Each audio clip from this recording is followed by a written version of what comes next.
dico io. Enrico, leso. Un papà, tu devi intervenire tu, devi intervenire tu, e che non vuole essere chiamato papà. Esaurito.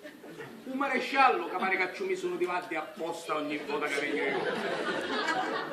Mi stai cominciando a preoccupare.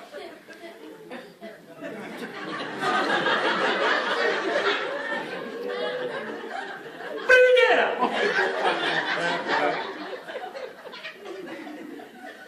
Maresciallo, dice a me?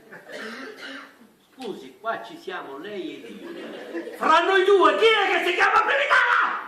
Io, maresciallo. E allora? Che c'è?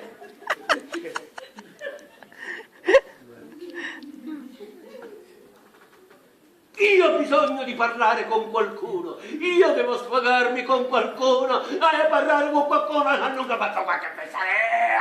Maresciallo, lei può anche non credermi, ma quando stima saluti, io da allora in questa casa non ci ho messo più piede. No!